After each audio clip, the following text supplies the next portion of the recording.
Hello guys and gals, and welcome to another episode of Unique Items! Isn't that right, Mr. Cow? It is. Mr. Cowkick said yes. Today we're going to be looking at another throwing item. I know I've been doing a lot of throwing items, but I kind of wanted to finish them all off since I'd already done pretty much all the throwing, like axes and daggers. And this one in particular is the Deathbit Battle Dart. This is a lower level throwing item. It's definitely good for a lower level throwing barb. And it has some interesting effects, and we'll go over them in today's video. So right off the bat, you'll notice that it's 30 to 67 damage, which isn't particularly high, but for level 44, it's fine. 22 to 44 one-handed damage, which is basically, 44 is basically right about when you're getting to Nightmare difficulty, so it's the beginning of Nightmare difficulty. We have 52 dexterity, 25 strength requirement, which is not bad at all, and only level 44. It is a dagger class, which means that when you are throwing it, it will be throwing mastery, and when you are using it as a melee weapon, it will be blade mastery. They have changed sword mastery to be blade mastery, and blade mastery includes daggers now, so very, very nice. That is also a buff for throwing barbarians. Throwing barbarians tend to use frenzy, by the way, so when you're using frenzy, you could utilize the blade mastery, and when you are using, obviously you're throwing, you utilize the throw mastery. They don't stack together, by the way. You just get one or the other, depending on how you're utilizing the weapon. We also get a 180% enhanced damage on this, which is variable from 130 to 180, so you're going to have a pretty big variable on the damage there. We also have 450 to attack rating, which is variable from 200 to 450, but that is a huge amount of flat damage, and you will notice that it gives way more than 450. When you put it on with an item that utilizes double throw, you will notice that double throw gets a huge bonus in its attack rating. I mean, you see I've got 11,820 attack rating here. It's freaking nuts how much 450 attack rating can be multiplied. We have 6% Mana Steal on here, which does vary between 4 to 6. We also have 9% Life Steal, which varies between 7 to 9. And we also have 40% Deadly Strike, which is the chance to deal double damage. And that would combine with the Critical Strike on the Throwing Mastery. Not directly, so like if you had 30% crit on Throwing Mastery and 40% on the Deathbit, it's not going to combine 40 plus 30. But what it is going to do is Critical Strike is going to roll first, and if it fails, Deadly Strike is going to roll second, and it has a chance to succeed. And you can usually, with 2 different rolls, you can have a much better chance of getting your 2 times damage. It's not going to combine for 4 times, unfortunately. We also have Replenishes Quantity on this of 1 in 4 seconds, and this means that if you find the ethereal version, you can utilize that as well. So the ethereal version is 44 to 100 damage for throwing, 33 to 67 for its one-handed damage. It has a dexterity requirement of 42, which is really low, and a strength requirement of only 15. If you haven't noticed, the quantity has increased. So back in the old days, it used to be 160 max stack size, but in 2.4 they have increased the maximum quantity for all throwing items by a percentage. So now it is 240, which is really nice. Now, the Deathbit Battle Dart is a exceptional level item, which means it can be upgraded. To upgrade it, you are going to need a Pull Rune, you are going to need a Lum Rune, and then you are going to need Perfect Emerald.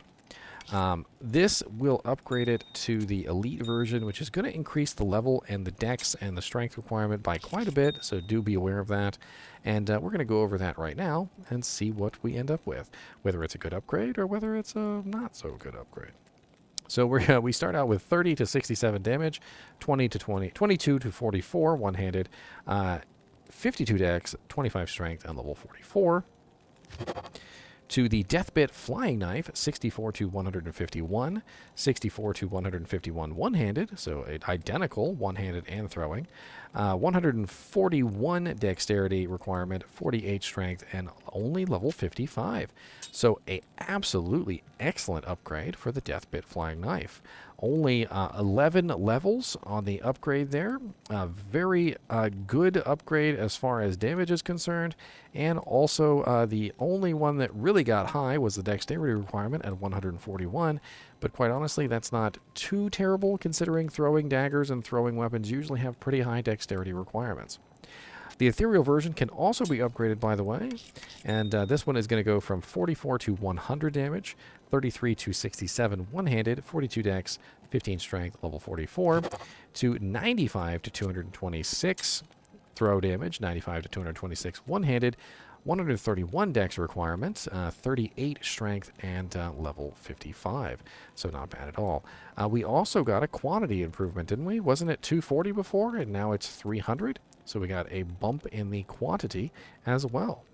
Very, very interesting upgrade there. I'm not entirely sure that it's worth a Paul rune and a Lum rune, but if you were a throwing barbarian and you happen to have an ethereal Deathbit flying knife with decent stats, it might be worth the Paul, the Lum, and the perfect emerald to upgrade this to the elite version.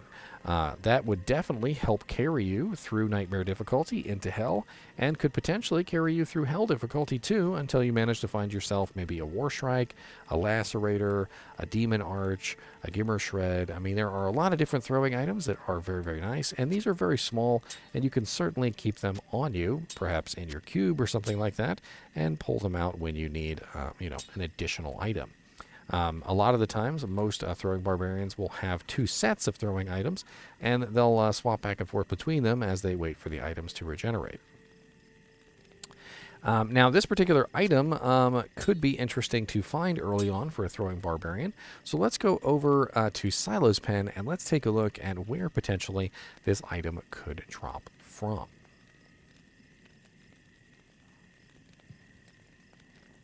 So here we are on Silo's Pen, and since it is a relatively low-level item, I'm going to assume, let's say 150% magic find. I feel that's a decent amount.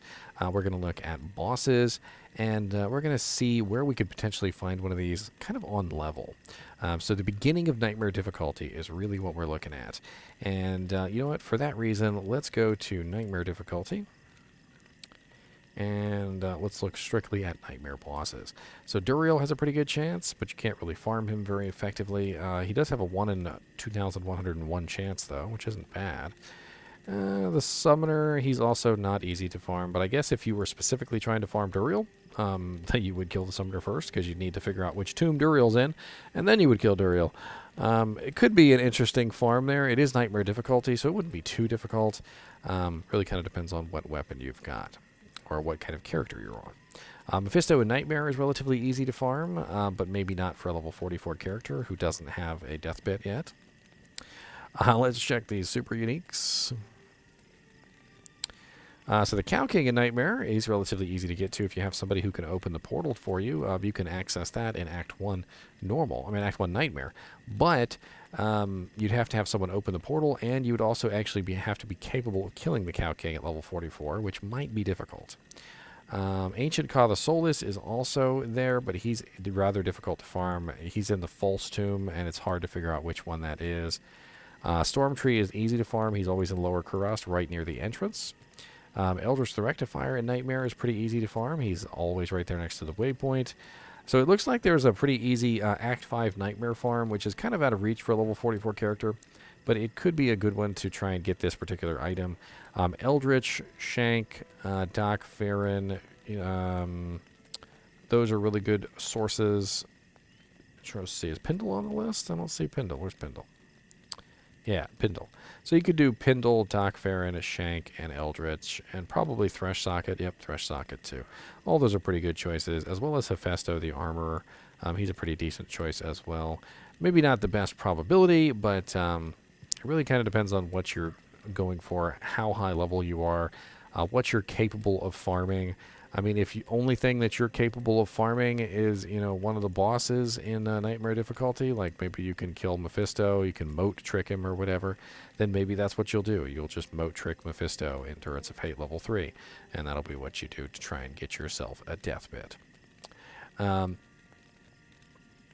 Bink.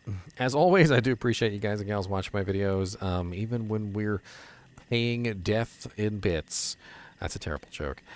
As always, thanks for watching, and keep watching.